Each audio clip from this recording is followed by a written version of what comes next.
Boys and girls, I'm super excited about this drip marketing because we already know who's coming in these lineups. It's a matter of when they are coming. And what better way to introduce us into the next patch than to introduce us with the literal king of Septimont, or you can call her the ruler. I like to reference her as a king though, because she really does have that kind of energy about her. I have a lot of things I want to talk about. It's not so much the drip marketing because we already know what she looks like. The only thing that really stands out to me is that big ass dragon behind her, which I think might be a reference into what her powers might pertain to. If she's summoning dragons and shit, holy hell. Or maybe she's just got like dragon animation visuals in the swings of her moves, which is kind of exciting. One thing I'm really looking forward to and hoping of is that she synergizes with Zani. Why? Well, then you got two fine ass women bonking everybody with their fat, juicy claymores. Holy boy, pause.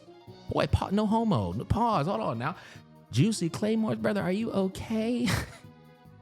Anyways, seriously, how cool and fun would that be if she's swinging that claymore around and then you're swap backing with her and Zani swinging fucking claymores around? Oh my God, it just sounds fun.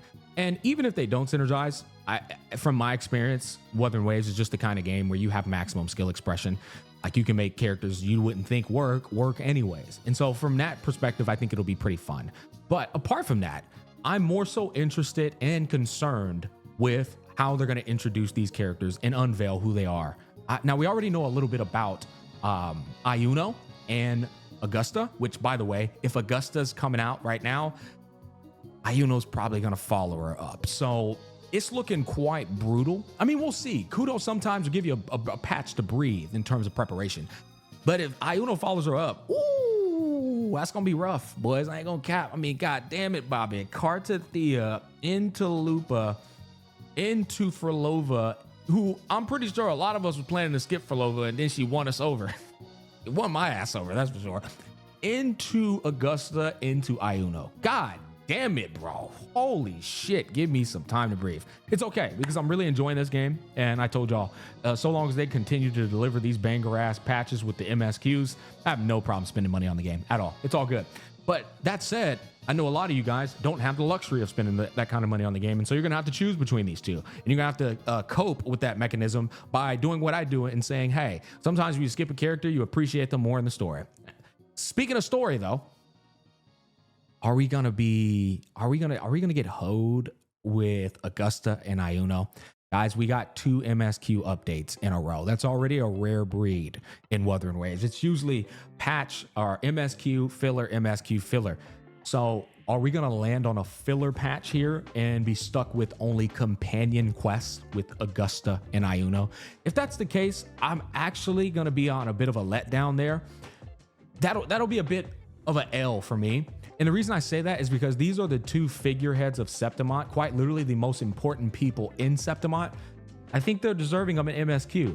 But I also, you know, like I said, we got 2 MSQs in a row, man. I think we got some slim chances that it might, if it's another MSQ, insane, bro. That's gonna blow my minds off. But I'm kind of thinking we might get hoed. It doesn't make sense to me because of what I just told you, though. They're very important characters. And I do think there's a lot of like prevalence to Septimonian culture, some sweet wisdom of more elements that probably pertain to the overarching story that can be tied in with these 2 characters. If you guys don't know, F4, the current F4, Augusta, like I said, she's the current king. That's the F4. She's the ruler of the fucking country. How she got that role was already unveiled to us in this, right? I'll just go ahead and play this clip. I'll let you guys listen to it real quick. I'll let you listen to it. Is how the current F4 Augustus became the current F4. She goes to say that 4 years ago, she became the champion and household name by crushing every single opponent. And from there, she worked her way up into the F4 seat, claiming her own house as well. So the thing about her is she quite literally embodies Septimonian culture. She is the definition of what Septimonians stand for. The girl literally clawed her way to being the ruler and having her own house too. Like she is, but what I'm more so interested in that, of course she's a fucking badass, right? I'm more so interested in where she got that strength from. Holy hell, I'm a lore head now. I'm more so interested into why she's so damn strong. Are they gonna just be cringe and edgy with it and say, yeah, she just was just talented and just a musclehead? Or does she have some type of, tragic background like for Lova? I don't think everybody needs to necessarily have a tragic background, but what kind of woman is that damn strong to claw their way to the current F4? And she's human. She's human. That's crazy. Like, she doesn't have a tail attached to her like Lupa. I think in terms of power scaling, she's stronger than everyone except Karthithia and Rover. Yeah, she's one. Karthithia's in a realm of her own, as well as Rover. I think she's probably stronger than everyone else, though. And to achieve that level of strength as a mere mortal, that is very impressive.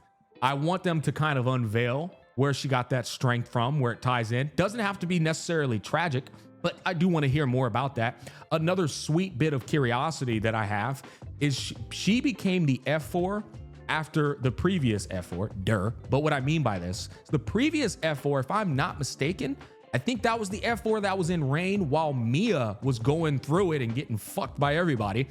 And if you remember, Cristoforo was speaking with the current head of the household that Lupa left, the old bitch that was just vile, right?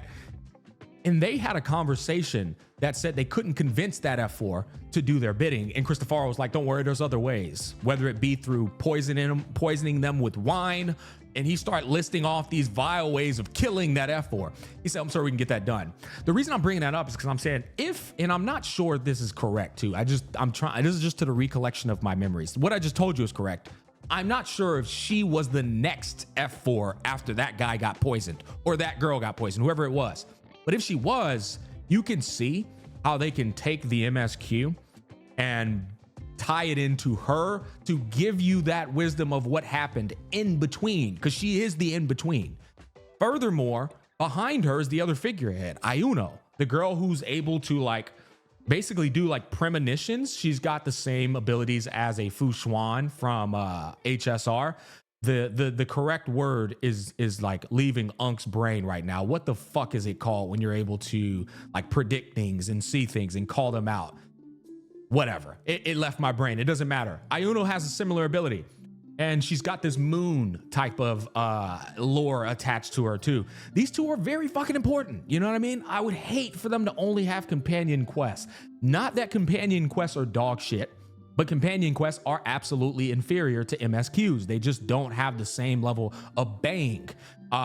If you want to use Shakona's quest as the argument, sit down, little pup. That wasn't a Shakona quest. That was a fucking MSQ. People just thought it was a Shakona quest. So I will say Zani's was enjoyable, but the first half of it was so dog water, I almost couldn't finish the quest, right? And so I don't want these two characters to get that level of treatment with their introductories of who they are and how and what they have done for Septimont, so on and so forth. Those are the things I'm pretty much looking forward to. I don't know about you guys, but like I told y'all, combat is kind of now a secondary enjoyment for me. It's more so I'm invested, man. I'm invested in the story. And so those are the type of things that kind of spark my interest. And those are now going to be the new things that I'll be griping about if it so happens to be that going forward. But I will say there is a caveat to this. And it's that this is the first time we got 2 MSQs back to back. So I guess I can give them a little bit of room on not getting a 3rd MSQ in a row. But see, that's the gacha way. That's not the smack way. Me personally, and this is where I always build these enemies, these kudo bots and shit, because what I'm about to tell you is I don't give a flying fuck how many MSQs we get in a row. These motherfuckers make millions of dollars. We should be getting an MSQ every goddamn update. I don't need to, you're not about to water my expectations down. Me, oh, well, we got 2 MSQs, so I guess it's okay that we get a filler. I don't believe in fucking filler patches. Not in these gacha games. Not with the money they bring in. These motherfuckers can update every MSQ every update. Fuck your thoughts on that, bro.